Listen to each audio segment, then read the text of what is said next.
De um lado, mulheres sentindo falta do calor humano, isoladas no frio europeu. Do outro, jovens africanos em situação de pobreza, buscando uma vida melhor. Esses dois mundos que parecem tão diferentes, acabaram se complementando em um estranho fenômeno recente, em que milhares de mulheres estão viajando para a África, e será exatamente isso que nós iremos ver aqui hoje. Eu sou o Pockey, e o tema de hoje é o fenômeno das turistas europeias na África, quando a solidão vira roteiro de viagem.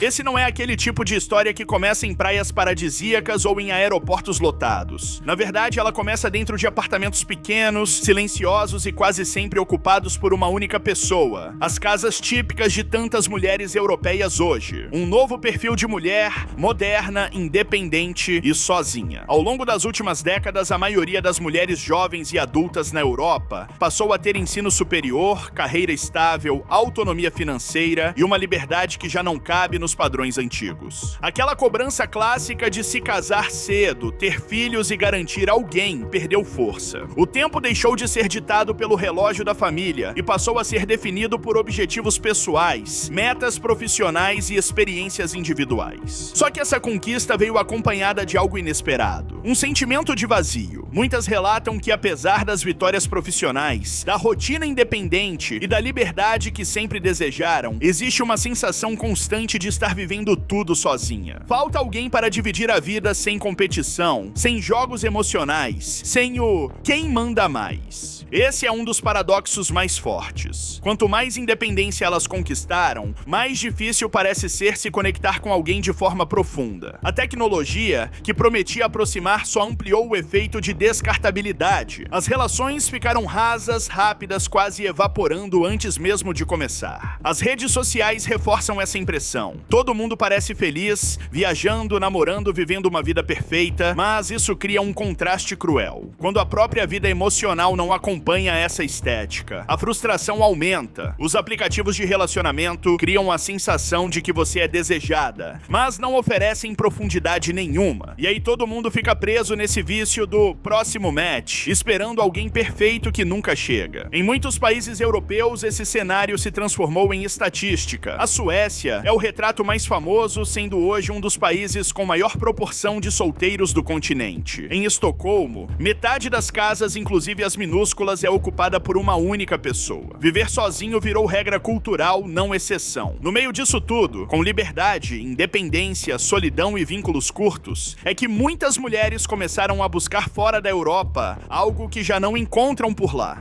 O que elas encontram na África.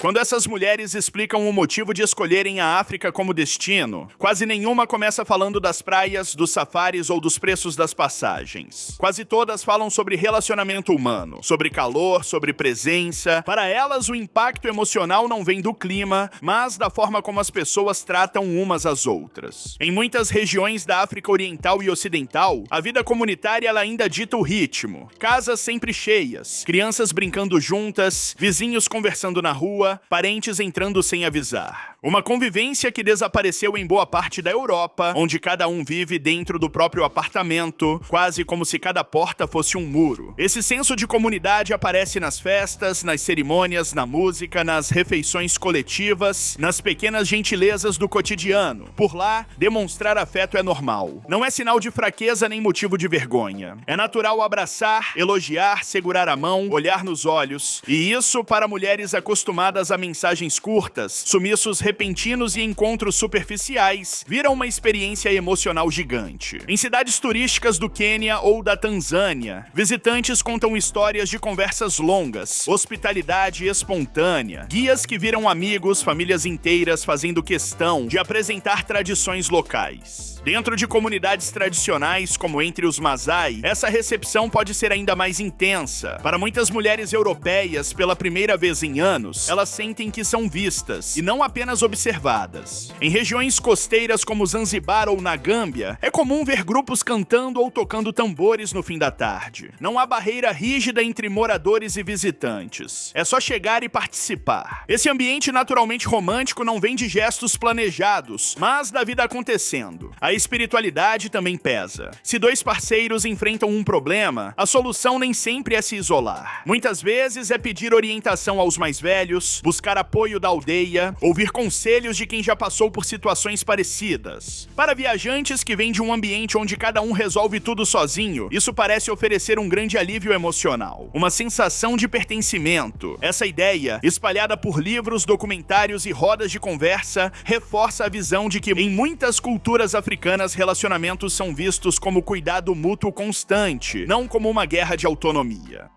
Quando uma viagem vira vida.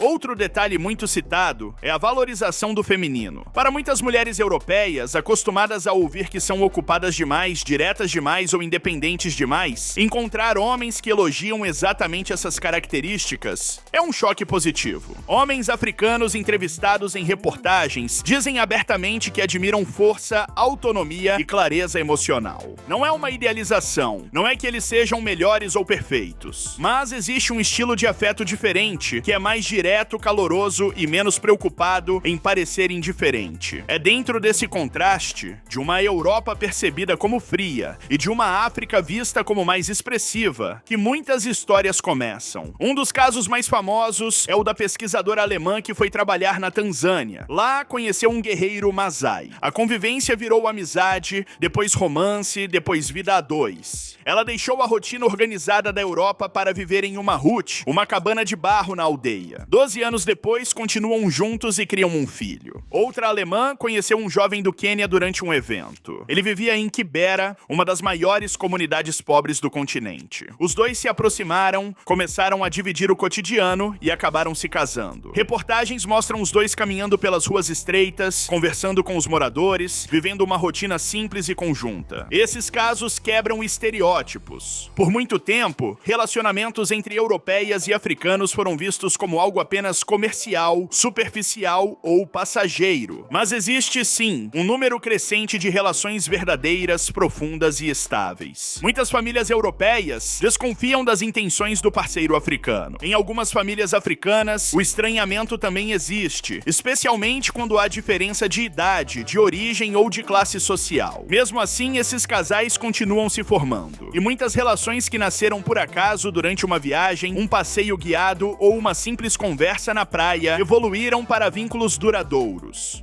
O outro lado das mesmas praias. Agora chegamos a um ponto sensível, quando esse fluxo de encontros atravessa a linha entre romance e exploração. A exploração da intimidade e um tipo de turismo focado em prazeres momentâneos também existem. Inclusive vem crescendo bastante em certas regiões. E eles precisam ser tratados sem tabu, pois é justamente aí que começam as distorções. Até agora, falamos sobre encontros reais, choque cultural e romances que fogem do padrão europeu. Mas existe um lado menos confortável dessa história, que praticamente não aparece em propagandas de viagem e que muitos governos locais preferem não comentar. É um tema que cresce devagar, mas cresce com força. E quando o assunto vem à tona, todo mundo fica sem saber onde pisar. São hotéis, agências, guias e até a segurança local. Todo mundo sabe que acontece, mas quase ninguém fala publicamente. Por muito tempo, a imagem mais conhecida de exploração turística foi associada ao Sudeste Asiático, mas relatos e pesquisas independentes mostram que países africanos enfrentam o mesmo fenômeno, só que com ainda menos debate e menos visibilidade. Em regiões costeiras da Gâmbia, da Tanzânia e do Quênia, esse padrão aparece todo ano. Mulheres europeias, muitas acima dos 40 ou 50 anos, viajam buscando algo além de praia e artesanato. Elas buscam companhia, romance rápido e atenção. E claro, elas encontram isso em jovens que, por necessidade econômica, se colocam nesse papel. É aí que surge um termo comum nessas áreas: os famosos beach boys, os garotos da praia.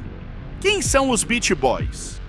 Não é uma profissão formal, também não é um rótulo oficial. É apenas como turistas e moradores passaram a chamar jovens que circulam pelas praias oferecendo passeios, artesanato, tours, bebidas e, em alguns casos, algo além. Para muitos deles, essa dinâmica faz parte da sobrevivência. A economia local depende de turistas, e em um ambiente de desigualdade forte, a chance de se aproximar de uma estrangeira pode significar coisas como refeições pagas, presentes, passeios custeados, ajuda financeira financeira eventual ou até, em alguns casos, a ideia de um relacionamento que leve a novos caminhos. E aqui entra o ponto mais delicado. Nem toda turista chega buscando exploração, mas muitas acabam participando de uma dinâmica desigual sem perceber. Alguns encontros são claramente comerciais, outros misturam afeto e interesse, outros viram namoro, mas existe uma linha tênue separando o romance rápido de exploração emocional. Organizações não governamentais que atuam nessas regiões alertam que algumas mulheres tratam os beach boys como parte da viagem, quase como um pacote turístico extra. Elas pagam jantares, flertam, vivem dias intensos e vão embora sem olhar para trás. Para os rapazes, isso muitas vezes se traduz em uma expectativa de ajuda financeira que nunca chega, uma ilusão de relacionamento que só existiu na cabeça de um dos lados e uma dependência disfarçada de história de amor. Existe o outro lado também, o da turista enganada. Há casos em que ela acredita que encontrou um parceiro sincero, mas foi vista apenas como chance de renda.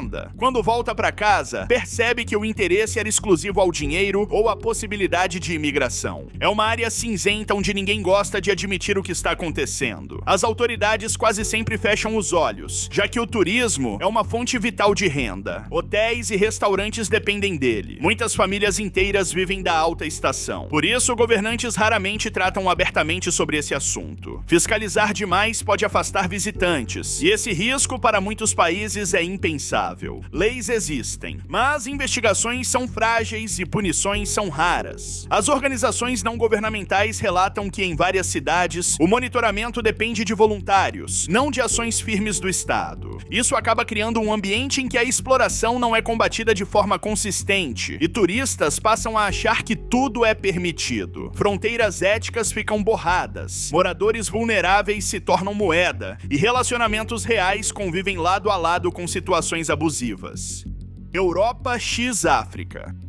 Quando juntamos todas as peças, solidão crescente, relacionamentos curtos, rotina acelerada e pressão por autonomia, percebemos que muitas dessas mulheres não viajam apenas por aventura. Viajam porque falta afeto. O que elas encontram na África não é luxo nem glamour. Não é promessa de um príncipe encantado. É presença. É alguém que escuta, que olha, que chama pelo nome. Algo que elas dizem não receber com a mesma intensidade na Europa. Para muitas, aquele calor humano simboliza algo que já não existe mais no cotidiano europeu, ou que, se existe, está cada vez mais raro. Ao mesmo tempo, os rapazes que se aproximam de turistas não fazem isso apenas por romance. Em regiões onde as oportunidades são escassas, esse tipo de relação se torna uma forma de conseguir estabilidade ou, pelo menos, uma chance dela. Isso cria o choque mais tenso de toda essa história. De um lado, mulheres buscando conexão emocional. Do outro, jovens tentando escapar da falta de oportunidades. Onde esses interesses se alinham, nascem relações sinceras. Onde se desencontram, surgem frustrações, desilusões e abuso. No fim, o fenômeno das turistas europeias na África revela algo que raramente aparece nas manchetes. A carência afetiva feminina na Europa cresceu. A vulnerabilidade econômica masculina em regiões turísticas africanas persiste. E quando essas duas pontas se encontram, nasce uma dinâmica cheia de nuances. Alguns encontros viram família, outros terminam na praia sem continuidade. Outros acontecem por interesse. Outros geram exploração. Alguns são belíssimos, outros são horríveis. A maioria é cinzenta, nem totalmente romance, nem totalmente transação. E esse é o ponto mais importante. Não existe uma história única. O fenômeno não existe porque as mulheres europeias simplesmente procuram homens africanos. Ele existe porque falta algo dos dois lados. E nesse vazio surgem histórias de amor, histórias de interesse e histórias que ninguém gosta de contar. Histórias que convivem na mesma praia, no mesmo hotel, na mesma viagem. Cada pessoa tenta preencher o que falta. Nem sempre da melhor forma, mas quase sempre da forma que encontra. E é nessa mistura de romance, carência, desejo, necessidade e desigualdade que esse tema continua crescendo, sendo discutido e incomodando quem tenta encaixá-lo em explicações fáceis. Esse é o vídeo, desse seu like.